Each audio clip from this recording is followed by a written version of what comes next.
Hello students, in this lecture we are going to start with the basic approach of to working capital analysis. It is on page number 36.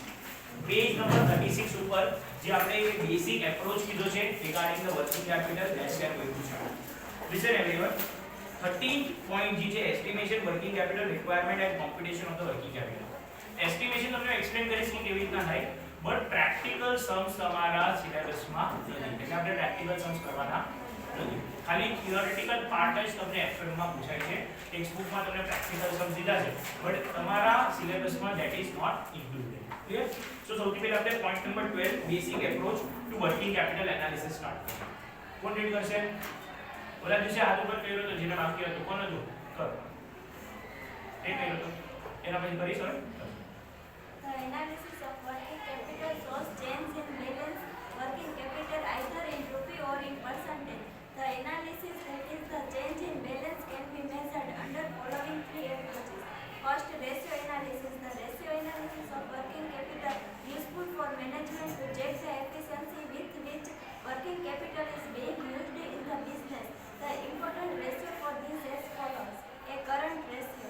This ratio shows relationship between the current asset and current liabilities. Current ratio measures the ability of enterprise to pay off its current liability. This ratio is very useful for the company to borrow the short-term funds. The current ratio is worked out as under. Current ratio, current asset upon current liabilities.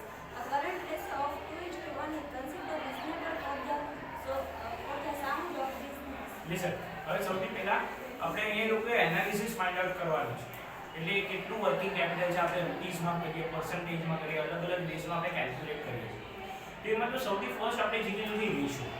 With the help of this ratio તમે identify કરી શકો છો, તમે check કરી શકો છો કે આપણા ઓર્ગેનાઇઝેશન કે કંપનીની મૂવમેન્ટ કેટલી છે, સ્ટેબિલિટી કેટલી છે, એ ઓવરઓલ ફેવરેબલ થાય છે કે એડવર્સ થાય છે.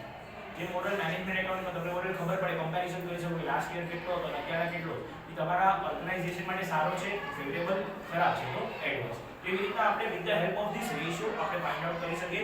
તેમાં ફર્સ્ટ આપણે કીધું કરંટ રેશિયો. કરંટ રેશિયો તમને ખબર છે અત્યારના શું કહેવાય કે જે આપણા એસેટ્સ છે ડિવાઇડેડ બાય આપણી લાયબિલિટીઝ આપણે કરીએ તો આપણે કરંટ રેશિયો. તો એ આઇડિયલ સિચ્યુએશન શું કહે છે ખબર? તમારા એસેટ છે ને 2 ટાઈમ્સ ઉપર compare to vote your liabilities. For example અત્યારના મારી 10 લાખ રૂપિયાનો કરજો છે તો સામે મારા 20 લાખના એસેટ્સ હોવા જોઈએ. અગર હશે તો મારી ફાઇનાન્શિયલ કન્ડિશન ઓર્ગેનાઇઝેશનની સારી છે. તો with the help of this ratio we can find out the answer. Number 2, B. Turnover of net working capital ratio. Utilization of working capital is measured with this ratio. Increasing trend of this ratio shows the working capital is being used very efficiently. It is lower than average ratio. It means excess of investment in net working capital. C. Acid test ratio.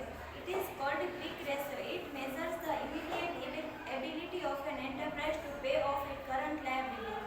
This ratio considers only those current assets which are most easily converted into cash.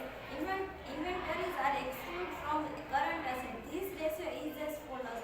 Asset test ratio.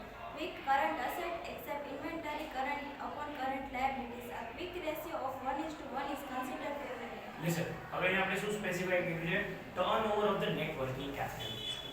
પછી આપણે ટર્નઓવરની વાત કરીએ છીએ કે efficiency કેટલી છે, કેટલા પૈસા વેચા છે, કેટલા હાથમાં છે, કેટલું ઈઝીલી તમારું ટર્નઓવર થાય છે. તો આ બધી વસ્તુ ઓવરઓલ કે કેટલું તમને એકચ્યુઅલી નીડેડ છે, રિક્વાયર્ડ છે, જેનાથી તમે પ્રોપર મેઝરમેન્ટ કરી શકો છો કે મારા બિઝનેસમાં કેટલું ઓવરઓલ પૈસાનો ફ્લો મારા બિઝનેસ પ્રમાણે, જે મારી સાઇઝ છે એ પ્રમાણે મને જરૂરત છે. બહુ વધારે હશે તો એ મેં તમને કહ્યું સારું નથી, બહુ ઓછું હશે તો પણ સારું નથી. એક ઓવરઓલ સફિશિયન્ટ એફિશિયન્ટ માટે એક proper on an average part required હોવો જોઈએ, જેવું તમારો બિઝનેસનો ટાઈમ છે. થર્ડ કીધું છે એમાં થર્ડ પર એસિડ ટેસ્ટ રેશિયો, એટલે આપણે કે એકદમ ક્વિક, જલ્દી. તો ઇન્વેન્ટરી સ્ટોક છે ને એને હું ઇન્ક્લુડ નથી કરતો, અને કરંટ લાયબિલિટીમાં આપણે પ્રોપરલી કોન્સેપ્ચ્યુઅલાઇઝ છે ને તેમાં બેંક ઓવરડ્રાફ્ટ પણ આપણે ઇન્ક્લુડ કરીએ નહીં. તો આપણે પ્રોપર આપણા બિઝનેસની, કેમ કે આ બધી વસ્તુ ક્વિકલી મારી પૂરી નહીં થાય, શોર્ટ ટાઈમમાં થશે, 1 વર્ષની અંદર થશે, બટ ટાઈમ લાગશે. આ તો ઈઝીલી આપણે કહીએ ને કે જલ્દીથી ક્વિકલી જે કન્વર્ટ થાય એને આપણે એસેટ કહીએ છીએ. તેના માટે ફેવરેબલ કહીએ છીએ 1:1. જેટલી સામે લાયબિલિટીઝ એટલું સામે એસેટ્સ હોય તો એમાં વાંધો નથી. ક્લિયર બધાને? આટલા 3 પોઈન્ટ આમાં રેશિયો એનાલિસિસ માં first current ratio, second turnover of the net working capital, third is હવે second fund flows analysis of the working capital. Continue. Fund flow analysis of working capital. Fund flow analysis is a technique which helps the management to analyze the change in components of working capital between two periods. By the use of this technique, management can know the change in the working capital between the two dates in each type of current asset and current liability. Third, working capital budget. Working capital budget is a prepared stating the future requirement of long-term and short-term working capital. The basic objective of working capital budget is to secure an effective and proper utilization of the investment. At the end of the certain period, budgeted figures are compared with the actual figure and may be studied by the rate of turnover and using different ratios. હવે fund flow analysis શું કહે છે કે તમે બે duration ને છે, એક સ્ટાર્ટિંગ પાર્ટ અને એક એન્ડિંગ પાર્ટમાં કેટલો ડિફરન્સ આવે છે. આ ટાઈમમાં આવી રીતના હતું, ઓલા ટાઈમમાં આવી રીતના છે, તો આપણે કમ્પેર કરી શકીએ, ખબર પડી શકે કે અહીંયા સારું હતું કે ત્યાં. તો અહીંયા આના માટે મને બહુ હેલ્પફુલ થાય છે કે કેટલું તને ફંડ ફ્લોની રિક્વાયરમેન્ટ છે. નેક્સ્ટ પાર્ટમાં કીધું છે વર્કિંગ કેપિટલ બજેટ. તમે પ્રોપર બજેટ બનાવો, કેટલું એક્સપેન્ડિચર થશે, કેટલી ઇન્કમ જનરેટ થઈ શકે, કેટલા એટલે રેવન્યુ આવે છે, ક્યાં તમે ઇન્વેસ્ટમેન્ટ કરો છો.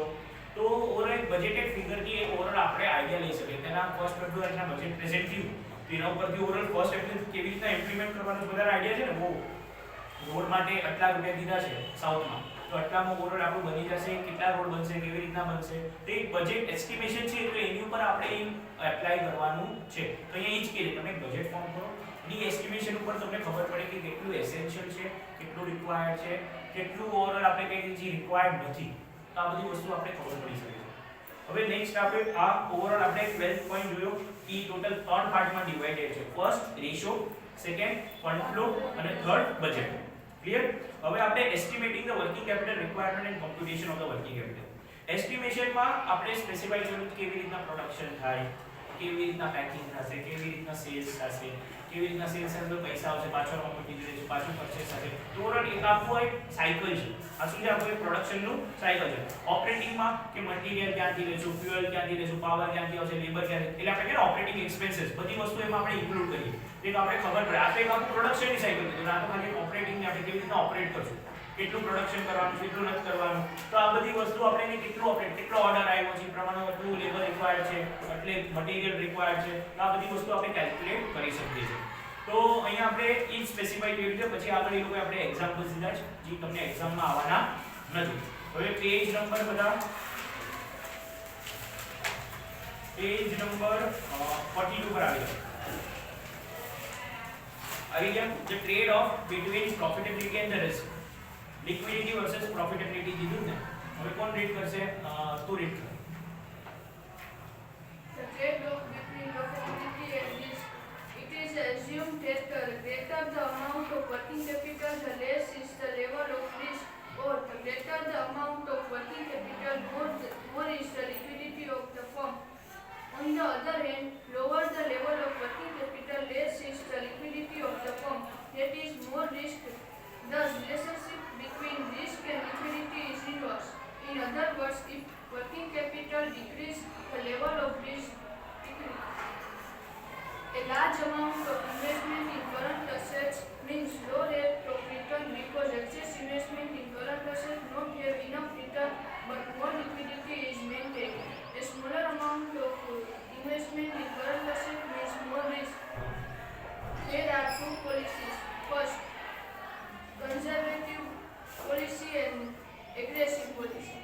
First, conservative policy. Prefer lower return and lower risk. Here it is assumed greater amount of working capital. Aggressive policy require higher return and high risk. Here it is assumed lower the amount of working capital. Here the term risk is defined. Here the term risk is defined as the probability that a firm will become technically insolvent. So it is will have difficulty in paying claim of creditors when they become due for payment. Now it is clear that relationship is inverse between liquidity and risk or between profitability and solvency. Listen, હવે સૌથી પહેલા છે ને અહીંયા લોકોએ આપણે કે લિક્વિડેટ કેટલું થાય છે, કેશમાં કેવી રીતના કન્વર્ટ થાય અને પ્રોફિટ કેટલું થાય. અહીંયા આ લોકો આપણે સ્પેસિફાઈ કર્યું જેટલું વધારે વર્કિંગ કેપિટલ, જેટલું વધારે તમારું ઇન્વેસ્ટમેન્ટ વર્કિંગ કેપિટલમાં જેટલું વધારે છે in the form of assets, તમારું રિસ્ક એલિમેન્ટ એટલું ઓછું છે. મેં વધારે ઇન્વેસ્ટમેન્ટ કરંટ એસેટ્સમાં કરી એટલા જ મને લિક્વિડેટ થશે, મારી પાસે રિસ્ક વધારે, અને જેટલું મારું ઓછું કરંટ એસેટ્સમાં છે એટલી મારી લાયબિલિટી વધારે થઈ જશે તો રિસ્ક વધી જશે. એટલે વર્કિંગ કેપિટલ હાથમાં વધારે છે, રિસ્ક ઓછો, રેટ ઓફ રિટર્ન ઓછું છે. બટ વર્કિંગ કેપિટલ હાથમાં નથી તો ઓવરઓલ રિસ્ક વધારે છે પણ રિટર્ન પણ વધારે છે.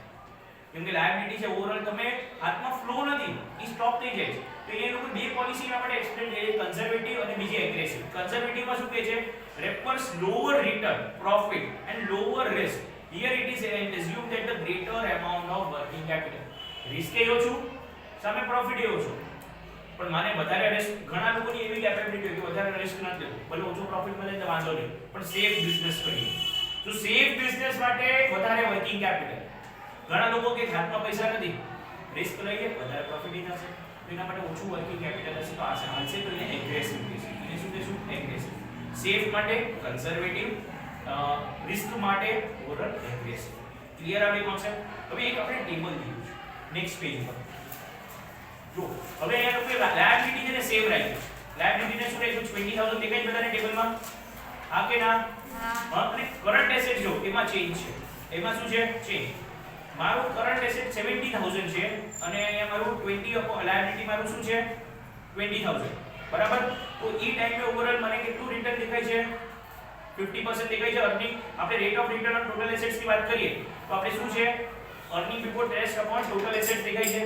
તો અહીંયા મારું તમે ફ્લો જો ઈ 70 નું 60 થઈ ગયું, તો મારું ઓવરઓલ રિટર્ન્સ વધે છે, 52.63 થઈ ગયું, અને હજી મારું ઘટી ગયું તો હજી વધ્યું. એટલે જેટલો તમે વધારે રિસ્ક લ્યો છો, કરંટ એસેટ્સ ઓછું થાય છે, એટલું તમારું ઓવરઓલ વધારે રિટર્ન્સ પણ છે, પણ રિસ્ક પણ એટલું જ વધારે છે.